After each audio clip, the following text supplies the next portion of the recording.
인기 유튜브 채널을 운영하는 박막내 할머니 이야기 들어보셨나요? 올해 72세가 되신 할머니가 손녀와 함께 유튜브 채널을 운영을 하고 계십니다. 오늘 들어가 보니까 구독자 수가 72만 명이더라고요. 해외에서도 코리아 그랜마라고 유명하다고 합니다. 이 할머니의 컨텐츠는 주로 개모임 갈 때 메이크업하는 법, 드라마 같이 욕하면서 보기, 이런 영상들인데요. 재미있는 입담으로 아주 인기가 있다고 합니다. 그 밖에도 6살짜리 유튜버도 1000만 명의 구독자를 보유하고 있다는 기사를 제가 읽은 기억이 납니다. 이렇게 유튜브가 등장을 하면서 개인 방송 프로그램들이 굉장히 인기를 끌고 있습니다. 방송의 정의가 달라진 셈이죠. 과거에는 방송이라고 하면 지상파 방송, 케이블 TV와 같은 소수의 방송사가 시청자한테 일방적으로 방송을 제공하는 것을 의미했습니다. 그런데 자신의 동영상을 업로드하고 이것을 공유하는 유튜브 채널이 생겨나면서 누구나 방송 프로그램을 제작하고 소비자에게 제공할 수 있는 시대가 열리게 된 거죠. 이런 유튜브 전성시대에 방송에 대한 제도는 어떻게 변해야 될까요?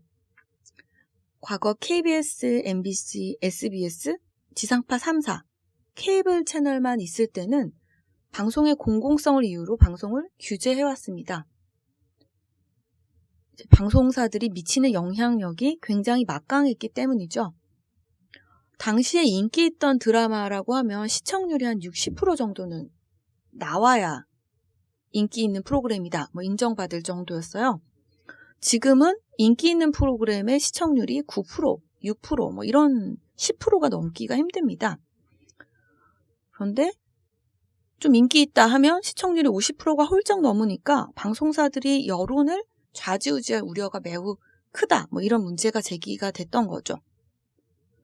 특정한 방송사만이 방송을 할 수 있었기 때문에 방송사들도 이런 공익성 확보, 여론의 다양성을 근거로 여러 가지 규제를 받아왔어요. 인허가에서부터 소유 규제까지, 가입자 규제, 가입자 점유율 규제 이런 것들도 받아왔습니다. 그런데 이 앞서 이야기한 것처럼 새로운 매체들이 등장을 하면서 방송 환경들이 많이 바뀌었습니다. 최근 시청 조사를 보면 TV보다 모바일로 방송 프로그램을 시청하는 시간이 훨씬 더 많다고 합니다. TV나 리모컨에 훨씬 더 익숙할 것 같은 50대, 60대들도 유튜브로 뉴스를 접하고 있어요. 그러다 보니까 과거처럼 지상파 3사가 케이블 채널들이 여론을 독점할 가능성은 거의 낮다고 봐야겠죠. 그런데 이 현행 방송법을 보면 과거 방송사가 힘이 막강했던 그런 시대의 규제의 틀을 그대로 유지를 하고 있습니다. 대표적인 게 방송사가 해당 영역에서 가입자 수 3분의 1을 점유하지 못하게 하는 규제가 있는데요. 예를 들면 KT의 IPTV 올레TV는 IPTV 시장의 3분의 1 이상은 가입자를 확보할 수가 없습니다. 케이블 채널도 마찬가지로 케이블 시장에서 3분의 1 이상의 가입자를 받을 수가 없어요. 가입자들이 가입하고 싶어 해도 법으로 막혀 있습니다. 그런데 그것도 모자라서 국회에서 IPTV, 케이블 TV 각각을 구분하는 게 아니라 전체 방송시장 점유율의 3분의 1을 넘지 못하도록 하는 이런 합산 규제를 재도입하려고 하고 있어요. 한때 도입이 됐다가 2018년에 일몰 적용이 됐는데 이것을 더 연장해서 재도입해야 된다는 거죠. 이러다 보니까 당장 인수합병을 통해서 몸집을 키우고 경쟁력을 확보하려고 했던 방송사들이 인수합병 시동에 제동이 걸렸습니다. 또 국회에서는 통합방송법이라고 해서 넷플릭스를 방송사로 포함시키는 규제 법안도 준비 중입니다. 넷플릭스가 일반 방송사와는 달리 인터넷을 통하기 때문에 전기통신사업법 적용을 받는 거예요. 그래서 각종 방송사가 받는 규제를 피해왔습니다. 그런데 이거를 통합방송법이라고 해서 넷플릭스까지 방송에 포함을 시켜서 인허가, 각종 규제들을 적용하겠다는 거죠. 기술이 발전해서 새로운 매체가 등장했는데 그러다 보니 방송의 공공성은 점점 낮아지는 방향으로 돌아가고 있죠. 그럼에도 불구하고 여전히 과거의 규제의 틀을 계속 유지하겠다는 거예요. 머지않아 유튜브도 방송법의 규제를 받지 않을까 이런 우려가 듭니다. 이 과거의 방식대로 방송시장을 규제하는 것은 효과적인 방법이 아닌 것 같아요. 2016년에 SK 브로드밴드가 케이블 방송이죠. CJ 헬로비전을 인수하려고 했는데 공정거래위원회가 시장 지배력을 이유로 불허했습니다.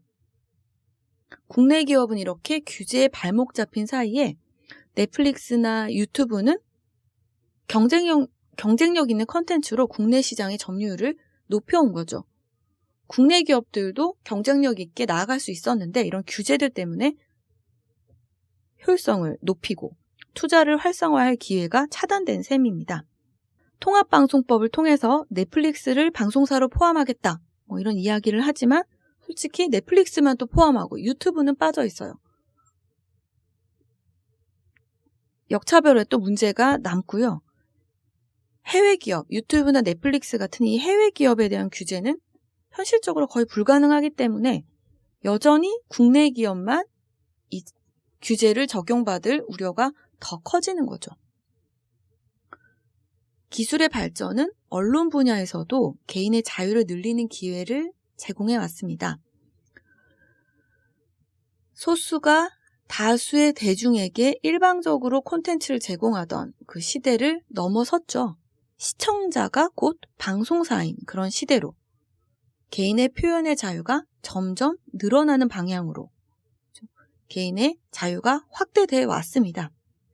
이런 상황에서 방송에 대한 규제가 강화되면 결국 표현의 자유라는 인간의 기본권과도 배치될 우려가 있을 것 같아요.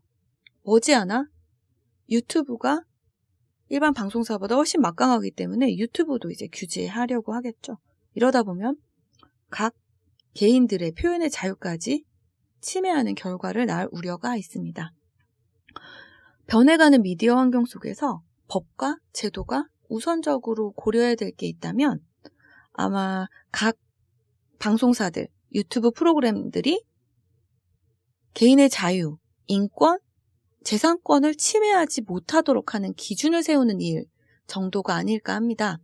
어떤 유튜브 채널에서 다른 사람의 지적 재산권을 있는 어떤 그런 것들을 가져와서 방송을 한다던가 남의 인권을 침해하는 방송을 한다던가 이런 것들만 못하게 막는다면 방송은 아마 개인의 자유를 더 확보하면서 더 방송시장이 활성화될 거라는 이야기입니다.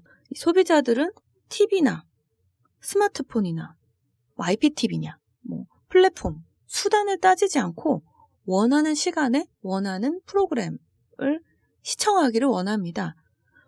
근데 새로운 매체가 등장할 때마다 방송시장을 새롭게 구분하고 규제의 사각지대를 막겠다고 새로운 규제를 또 도입하고 이런 시도들이 결국은 소비자들의 선택권을 제한하고 미디어 시장의 발전을 저해할 우려가 있습니다.